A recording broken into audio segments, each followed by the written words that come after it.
السلام علیکم ورحمۃ اللہ وبرکاتہ۔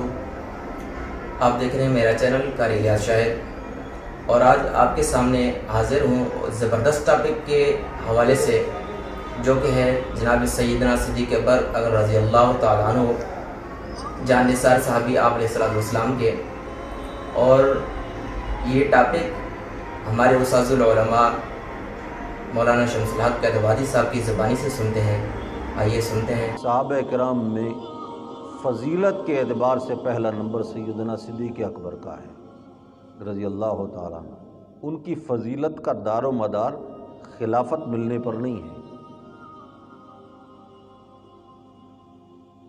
بلکہ ان کے کچھ خصائص ہیں، کچھ خصوصیات ہیں جو دیگر صحابہ میں نہیں ہیں، اور ایسے فضائل ان کے متعلق رسول اللہ صلی اللہ علیہ وسلم کی زبان مبارک سے نکلے ہیں کہ ان فضائل میں، ان مناقب میں بھی اور ان کا کوئی ثانی صحابہ کرام میں نہیں ہے۔ ان پر کافی حد تک گفتگو ہو چکی ہے، اس لیے ہمارا اہل سنت والجماعت کا یہ نظریہ بھی ہے کہ صرف امت محمدیہ نہیں، بلکہ افضل البشر بعد الانبیاء، انبیاء کے بعد اس روئے زمین پر سب سے افضل ترین انسان اگر ہے وہ سیدنا صدیق اکبر ہے رضی اللہ تعالی عنہ۔ اور خصوصیات تو آپ نے سنی بھی صحیح، اور ہمارے علماء نے ایک عجیب بات فرمائی کہ سیدنا صدیق اکبر وہ ہستی ہیں کہ جن کی رائے اللہ کے رسول کی رائے کے کبھی خلاف نہیں ہوئی۔ یعنی آپ سیرت کی کتابیں اٹھا کر دیکھ لیں کہ مشاورت کی نوبت بھی کئی مرتبہ آئی، مشورے بھی ہوئے، اور ہمیشہ رائے حضرت صدیق اکبر رضی اللہ تعالیٰ عنہ کی رائے اور رسول اللہ صلی اللہ علیہ وسلم کی رائے آپس میں موافق ہوا کرتی تھی، اگرچہ الگ الگ موقعوں پر بھی لی گئی ہو۔ اور اس کی وجہ یہ ہے، یہ فنا فی الرسالت تھے، انہوں نے اپنے آپ کو رسول اللہ صلی اللہ علیہ وسلم کی ذات کے لیے مٹا کے رکھ دیا تھا، اور مجلسوں میں، مجالس میں اور دیگر حضرات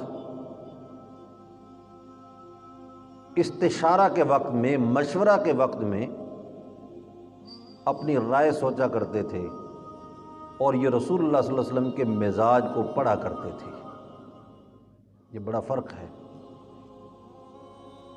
اس لیے سیدنا صدیق اکبر رضی اللہ تعالیٰ عنہ کو رسول اللہ صلی اللہ علیہ وسلم کا عکس قرار دیا گیا۔ یہ عکس نبوت ہے۔ عکس نبوت میں اس کا مطلب یہ سمجھو کہ جیسے ایک آئینہ ہو سامنے، قد آدم آئینہ، اور رسول اللہ صلی اللہ علیہ وسلم کی ذات مبارک اس آئینے کے سامنے موجود ہو، اور ایک عکس اندر اس آئینے کے اندر نظر آ رہا ہو۔ اگر تمثیل سمجھنی ہو تو مثال یہی ہے، جو آئینے سے باہر ہوگا وہ محمد الرسول اللہ ہوگا، جو آئینے کے اندر ہے وہ سیدنا صدیق اکبر ہے۔ اس حد تک موافقت ہے مزاج میں، قول اقوال میں، اخلاق میں۔ اور اب یہ بات بھی دیکھیں، یہ کوئی محض ایسے اتفاق کی بات نہیں ہے کہ عمر مبارک 2 سال چھوٹے ہیں رسول اللہ صلی اللہ علیہ وسلم سے عمر میں، اور پھر وفات بھی اسی ترتیب سے ہوئی، 2 سال بعد وفات ہوئی۔ آپ کی دنیاوی عمر جو ہے اس کی مدت 63 برس، اور سیدنا صدیق اکبر کی دنیاوی عمر کی مدت بھی 63 برس ہے۔ ایک کیسا توافق ہے، کیسا اتفاق ہے۔ اللہ اللہ کہ جب سیدنا علی رضی اللہ تعالیٰ عنہ سے یہ سوال کیا گیا کہ من اعلم الناس من اصحاب النبی صلی اللہ علیہ وسلم، کہ صحابہ کرام میں علم کے اعتبار سے سب سے فائق اور درجہ اول پہ کون ہے آپ کے نزدیک؟ سوال کس سے ہو رہا ہے؟ حضرت علی رضی اللہ تعالیٰ عنہ سے۔ فقال ابو بکر، انہوں نے کہا یہ بھی کوئی پوچھنے کی بات ہے، صحابہ کرام میں سب سے بڑے عالم جو ہیں وہ سیدنا صدیق اکبر ہیں رضی اللہ تعالیٰ عنہ۔ اب علم میں کس طرح مشابہت ہے کہ حدیبیہ کے مقام پہ حضرت عمر جیسی شخصیت گھبرائے ہوئے کانپتے ہوئے آئے اللہ کے رسول کے پاس، اور اس مجلس میں سیدنا ابو بکر نہیں ہے، صرف رسول اللہ صلی اللہ علیہ وسلم کے پاس آئے اور آ کر یعنی انتہائی پریشانی میں اس حد تک الفاظ زبان پہ لاتے ہیں، افنقبل الدنیۃ یا رسول اللہ، کیا اتنے گھٹیا پن پہ ہم راضی ہو جائیں؟ کیا آپ اتنی کمزور شرائط پر سلو کر رہے ہیں کہ کوئی اگر مسلمان ہمارا مسلمان وہاں سے مکہ میں آ گیا تو یہ واپس نہیں کریں گے، یہاں سے اگر کوئی اسلام لایا اور مدینہ میں پہنچ گیا تو ہم واپس کر دیں گے؟ اور پھر ابھی ارادہ کر کے آئے ہیں، عمرہ کرنے کے لیے آئے ہیں، اور آپ نے تو ہمیں آیت سنائی ہے لَتَدْخُلُنَّ الْمَسْجِدَ الْحَرَامَ مُحَلِّقِينَ رُؤُوسَكُمْ وَمُقَصِّرِينَ لَا تَخَافُونَ، کہ مسجد حرام میں جائیں گے بھی صحیح، عمرہ بھی کریں گے، حلق اور قصر بھی ہوگا اور خوف بھی نہیں ہوگا۔ تو اب ہم واپس جا رہے ہیں۔ اولسنا علی الحق وہم علی الباطل، کیا ہم حق پر نہیں اور وہ باطل پر نہیں؟ رسول اللہ صلی اللہ علیہ وسلم نے جواب دیا بھلا کیوں نہیں، ہم تو حق پر ہیں۔ اور پھر یہ شرائط جو ہیں یہ شرائط کمزور نہیں ہیں، ان کا نتیجہ اچھا نکلے گا انشاءاللہ۔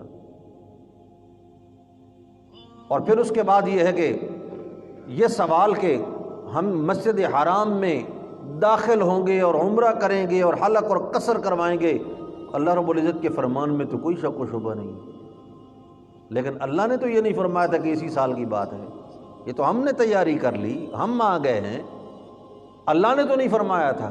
بلکہ اگر اس سال، اس میں بھی حکمت ہے کہ اس سال اگر عمرہ مسلمان کر لیتے تو لڑ کے کرنا پڑتا، اور لا تخافون میں اشارہ یہ ہے کہ لڑنے کی نوبت نہیں آئے گی۔ محلقین رؤوسکم ومقصرین لا تخافون، یہ قرآنی اصطلاح میں یہ لفظ خوف جو ہے یہ جنگ کی کیفیت کی طرف اشارہ کرتا ہے، جنگ کی نوبت آتی، اور اللہ کا وعدہ تو یہ تھا کہ جنگ کی نوبت بھی نہیں آئے گی۔ اب انہوں نے 3 دن کا جو ہے وہ معاہدہ کر لیا، اور 1 سال کے بعد 3 دن کے اندر آ کے باقاعدہ عمرہ کرنا ہے۔ آپ نے یہ جوابات دی۔ اب اس کے بعد حضرت عمر پھر سیدنا صدیق اکبر کے خیمے میں گئے، یہ ہے موافقت۔ یہی باتیں جو اللہ کے رسول کے سامنے کی تھیں وہی صدیق اکبر کے سامنے کی، اور وہاں جا کر یہ کہا کہ ہم حق پر نہیں اور وہ باطل پر نہیں۔ انہوں نے کہا کیوں نہیں، ہم حق پر ہیں۔ انہوں نے کہا یہ وعدہ نہیں ہو گیا تھا کہ عمرہ بھی کریں گے، حلق قصر کروا کے جائیں گے؟ انہوں نے کہا یہ کوئی سال کی تعین تو نہیں تھی، ہو سکتا کہ آئندہ سال کی بات ہے۔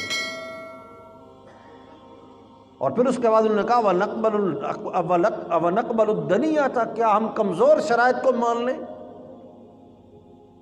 حضرت صدیق اکبر نے کہا ٹھہرو عمر، بتلاؤ تم نے اللہ کے رسول کا کلمہ پڑھا یا نہیں پڑھا؟ اب یہ کانپ گئے، ہل گئے۔ انہوں نے کہا جی کیوں نہیں پڑھا، کلمہ پڑھا ہے۔ آپ کو اللہ کا رسول مانا ہے یا نہیں مانا ہے؟ انہوں نے کہا جی بالکل مانا ہے، اللہ کا رسول مانا۔ انہوں نے کہا جب اللہ کا رسول مانا ہے تو پھر بات ہی چھوڑ دو ساری۔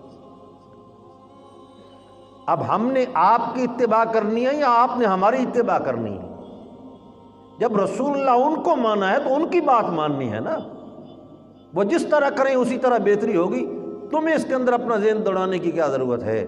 یہ ہے موافقت علم کے اعتبار سے، کہ جو بات رسول اللہ نے فرمائی وہی حضرت صدیق اکبر نے فرمائی۔ حالانکہ حضرت عمر جیسی شخصیت، ان کو محدث کہا گیا، محدث فی ہذہ الامہ۔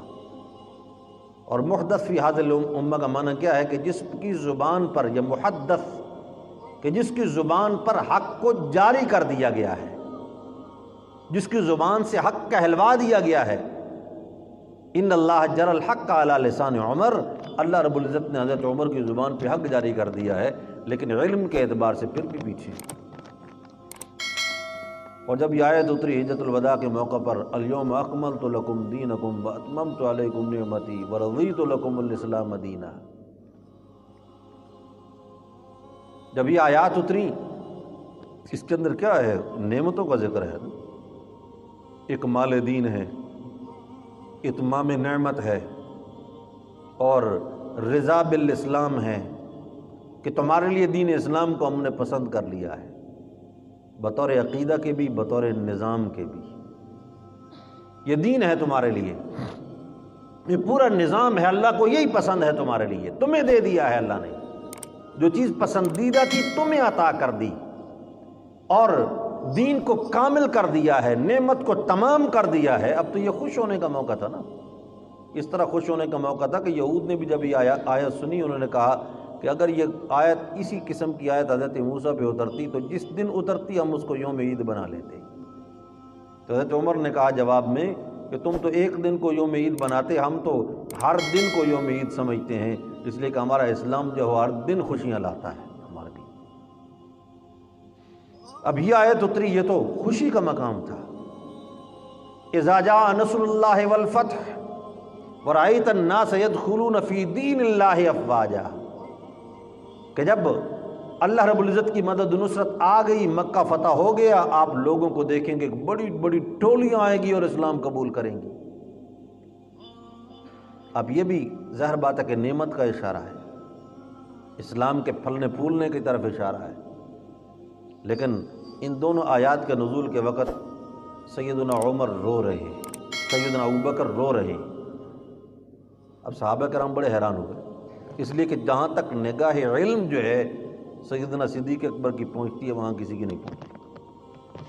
اب انہوں نے کہا یہ بھی کوئی رونے کی بات ہے کہ یہاں نعمتوں کے تمام ہونے کا ذکر ہے، دین کے کامل ہونے کا ذکر ہے، اور اللہ رب العزت کی طرف سے یہ دین اسلام کی نعمت ہے، یہ امت کو ملنے کا احسان ہے، اس کو جتلایا جا رہا ہے، امتنان کو ذکر کیا جا رہا ہے۔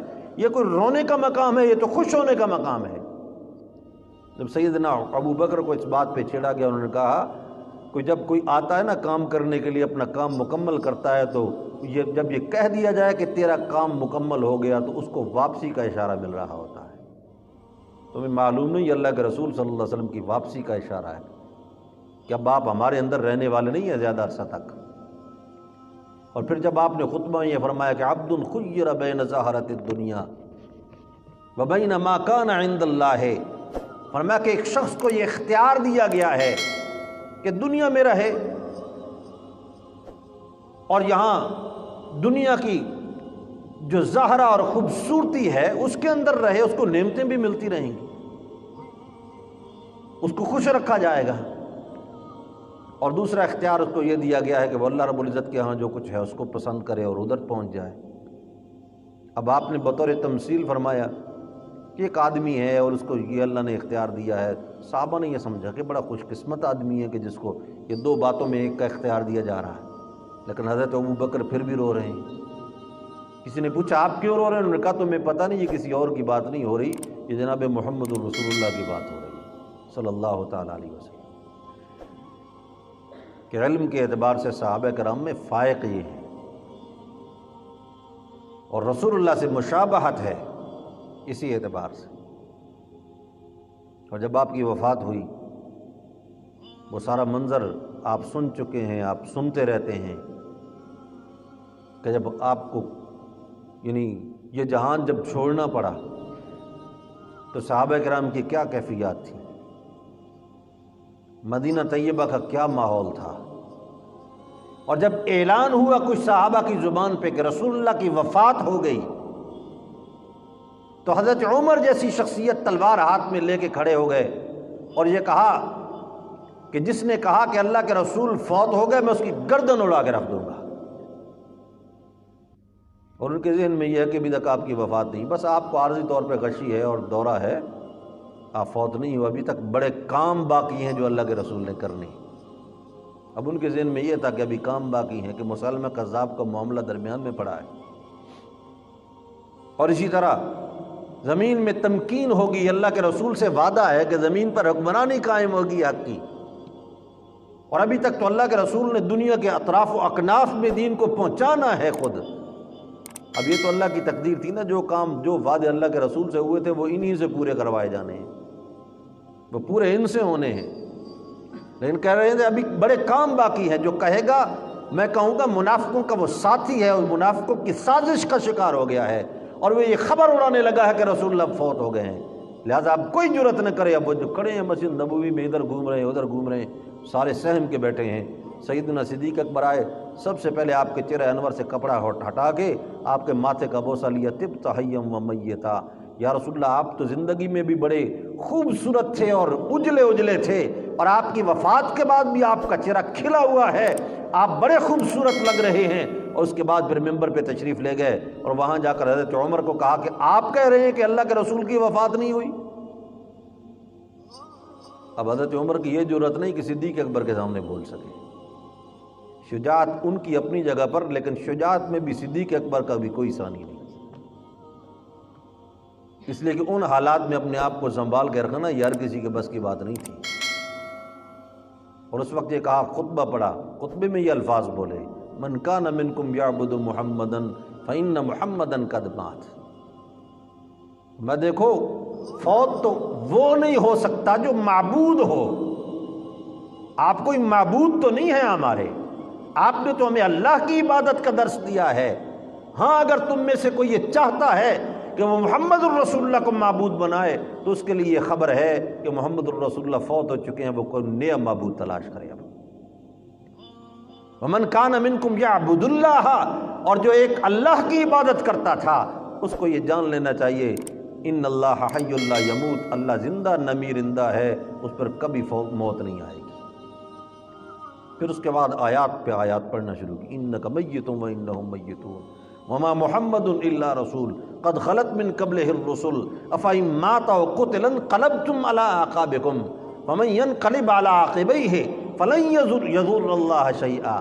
جب یہ آیات پڑھی حضرت عمر بالکل نیچے بیٹھتے چلے گئے، زمین کے ساتھ لگ گئے، اٹھنے کی جرت بھی نہ رہی، اور بعد میں یہ کہا کرتے تھے کہ اللہ صدیق اکبر کو جزائے خیر دے، یہ آیات تو میرے ذہن سے ہی نکل چکی تھیں اس جذباتی کیفیت کے اندر، یہ قرآن پاک کے اندر یہ آیات بھی ہیں۔ اللہ، تو یہ اس حد تک دور رس نگاہ اور علم جو ہے اور نکتہ دانی جو ہے یہ سیدنا صدیق اکبر کو حاصل ہوئی رضی اللہ تعالیٰ۔ اب جو آیات پچھلے خطبے میں بھی پڑھی، اس میں بھی پڑھی ہیں، ان کے اوپر گفتگو رہ گئی تھی۔ وَسَيُجَنَّبُهَا الْأَتْقَى الَّذِي يُؤْتِي مَالَهُ يَتَزَكَّى۔ اب مفسرین کہتے ہیں کہ یہ آیات جو ہیں ان کا شان نزول یہ سیدنا صدیق اکبر رضی اللہ تعالیٰ عنہ کی سخاوت ہے۔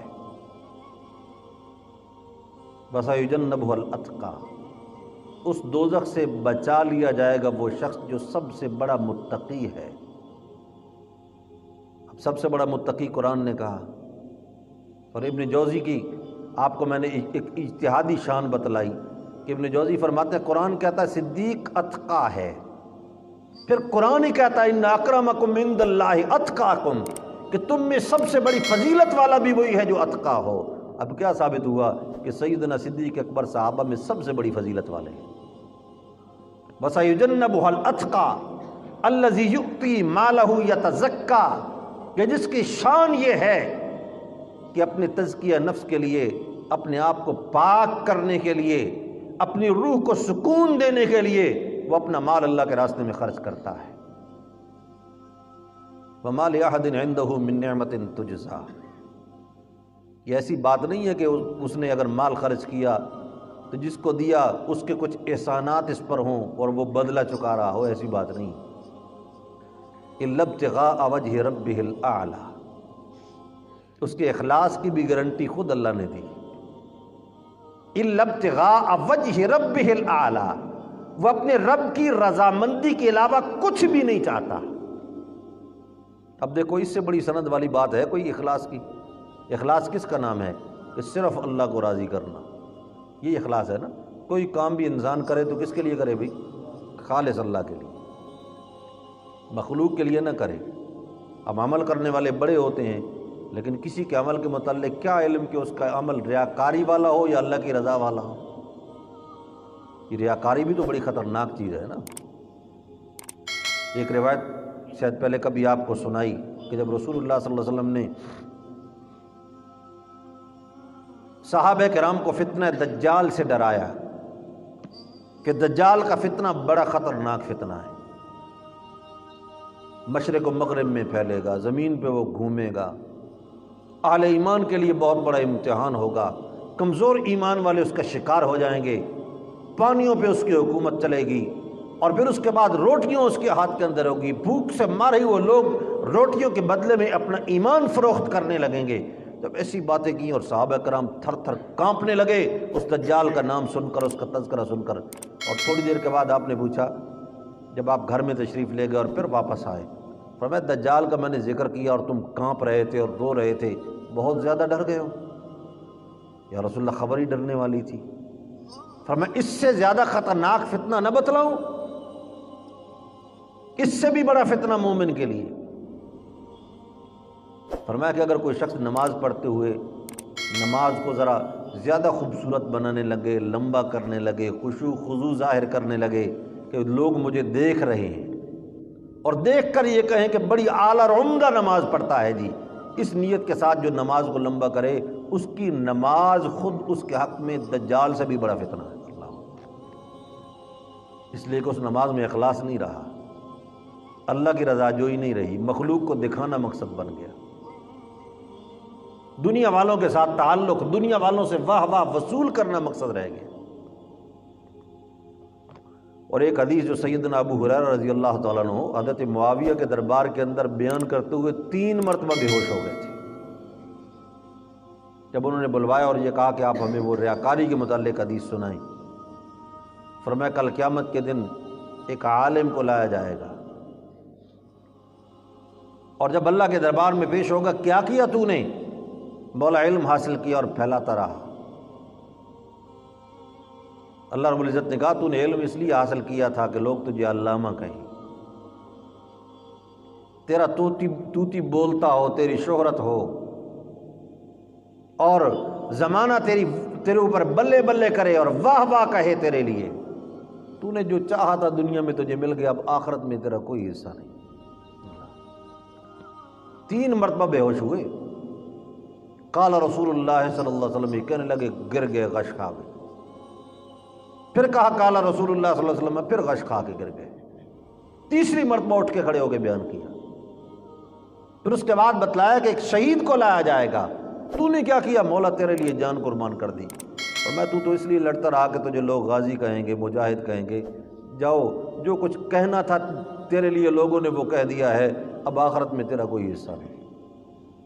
تو نے اللہ کے لیے نہیں کیا تھا، دنیا کے لیے کیا تھا۔ سخی کو لایا جائے گا۔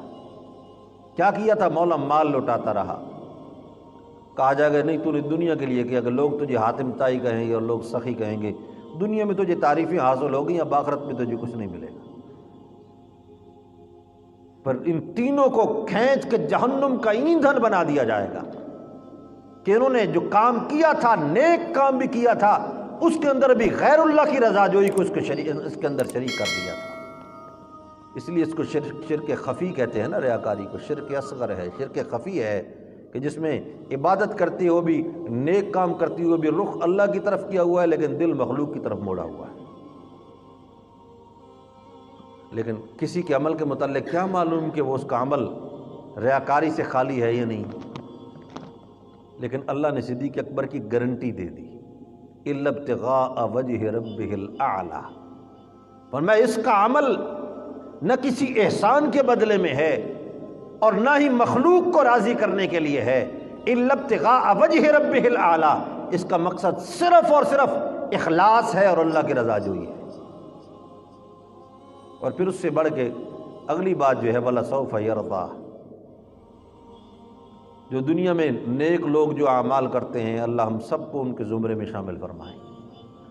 جو نیکیاں ہوتی ہیں، چھوٹی ہو یا بڑی ہو، نماز ہو یا روزہ ہو، حج ہو یا زکوٰۃ ہو یا ہجرت ہو یا جہاد ہو، جو کچھ بھی ہو، مقصود یہی ہونا چاہیے اور یہی ہوتا ہے کہ اللہ راضی ہو جائے۔ لیکن اللہ راضی ہوا یا نہیں، یہ دنیا میں پتہ نہیں چلتا آسانی سے، لیکن اللہ نے صدیق کو دنیا میں بتا دیا وَلَسَوْفَ يَرْضَىٰ، یہ اللہ کی رضا جوئی کے لیے کرتا ہے تو اللہ اس سے بھی راضی ہے۔ وَلَسَوْفَ يَرْضَىٰ، جب قیامت کے دن اللہ کے حضور پہنچے گا تو اللہ رب العزت کو اپنی ذات پر راضی پائے گا۔ وَلَسَوْفَ يَرْضَىٰ، اللہ کو راضی پائے گا۔ کیا مطلب؟ اللہ راضی ہے اس سے۔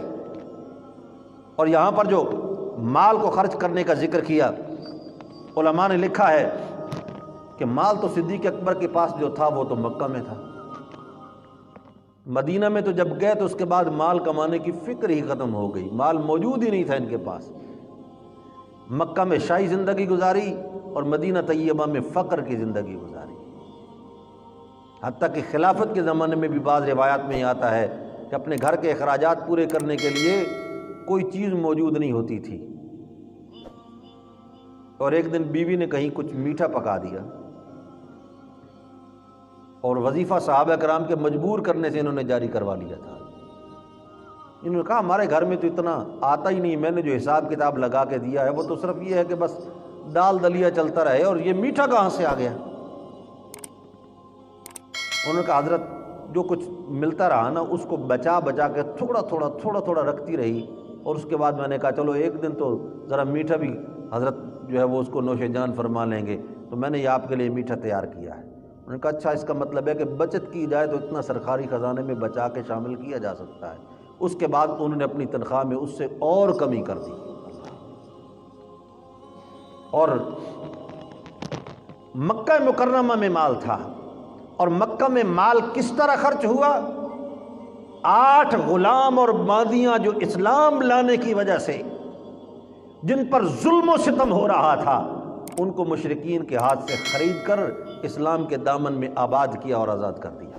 اللہ، جن میں سیدنا بلال ہیں، بی بی نہدیہ ہیں، ام عبیس ہیں، معملیہ ہیں، عامر ابن فہرہ ہیں، ابو فائدہ ہیں، ان کو خریدا اور آزاد کر دیا ان کو۔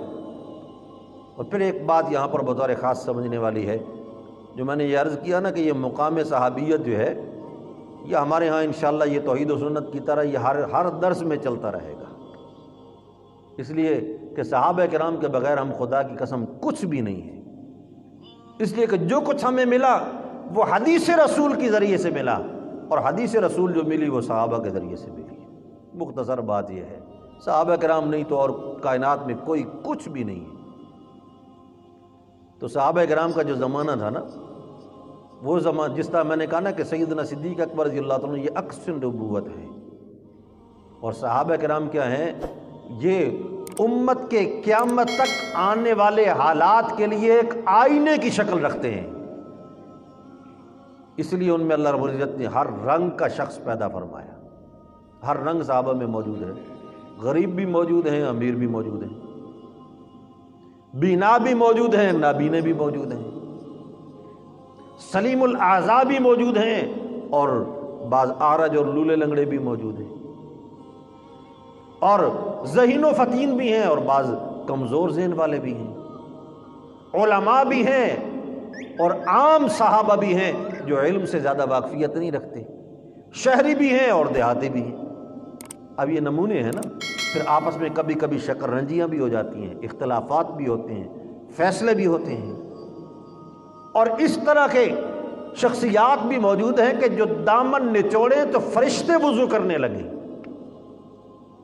جیسے سیدنا صدیق اکبر کہ صرف یعنی محفوظ ہونے میں بھی اعلیٰ ترین درجے کا مقام ہے کہ وہ زمانہ جو بعد میں حاصل ہوا اسلام والا تو وہ تو اپنی جگہ پر، زمانہ قبل از اسلام میں بھی نہ کبھی جھوٹ بولا نہ کبھی شراب کے قریب گئے، لیکن بعد میں ہلکے پھلکے جرائم بھی نظر آ جاتے ہیں،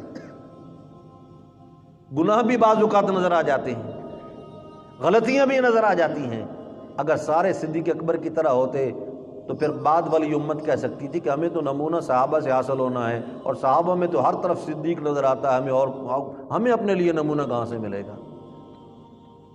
تو یہ میں اس پر اچھی خاصی بات کر چکا ہوں کہ صحابہ کرام سے اگر کچھ ہوتا ہے تو کروایا جاتا ہے، تاکہ ہمارے لیے بھی تو کوئی نمونہ ہو نا، کہ جرم ہو جائے تو پھر کیا کرنا ہوتا ہے، غلطی ہو جائے تو پھر کیا کرنا ہوتا ہے۔ تو ہر رنگ موجود ہے، غریب بھی موجود ہیں، امیر بھی موجود ہیں، لیکن وہاں رسول اللہ صلی اللہ علیہ وسلم کی مجلس کے اندر کوئی طبقاتی تقسیم نہیں ہے کہ غریب اور امیر کا فرق سامنے آ جائے، کہ رتبہ، شان اور عہدہ، ذمہ داری اور شرف مال اور عمارت کی بنیاد پہ حاصل ہو، رسول اللہ صلی اللہ علیہ وسلم نے اس کا بالکل خاتمہ کر کے رکھ دیا۔ جس مجلس میں آزاد کرنے والا بیٹھتا ہے اسی مجلس میں آزاد ہونے والا غلام بھی ساتھ بیٹھتا ہے۔ اللہ، مالدار جہاں بیٹھتے ہیں اسی مجلس میں نادار بھی وہیں بیٹھتے ہیں۔ جہاں عبد الرحمن ابن عوف، حضرت عثمان غنی، ان جیسے میاسیر، ابی ابن کعب، یہ حضرات بیٹھتے ہیں، وہیں پر ان کے ساتھ حضرت صہیب بھی بیٹھتے ہیں، حضرت خباب بھی بیٹھتے ہیں، حضرت بلال بھی بیٹھتے ہیں، ابو ہریرہ بھی ان کے ساتھ بیٹھتے ہیں اسی مجلس میں، غریب الاغربا بھی ساتھ بیٹھتے ہیں، امیر الامراء بھی ساتھ بیٹھتے ہیں۔ کوئی فرق نہیں ہے، یہ طبقاتی یہ اسلام کا ماحول ہے۔ ہمیں سیرت سے سمجھنا یہ ہے، چاہے وہ سیرت رسول اللہ کی ہو یا سیرت صحابہ کرام کی ہو۔ اللہ اللہ، اس لیے میں تو یہ سمجھتا ہوں کہ سیرت صحابہ بھی در حقیقت سیرت رسول اللہ ہے صلی اللہ تعالیٰ علیہ وسلم، اس لیے کہ جہاں سے بھی بات چھیڑو گے نتیجہ اور اس کا اختتام پھر بھی جناب رسول اللہ کی تربیت پہ جا کر پہنچے گا صلی اللہ تعالیٰ علیہ وسلم۔ اور وہاں سے ہم نے حاصل کرنا کہ ماحول کیا ہے۔ اور پھر جس وقت مشرکین نے یہ کہا، حالانکہ رسول اللہ نے کبھی فرق نہیں کیا امیر و غریب کے اندر،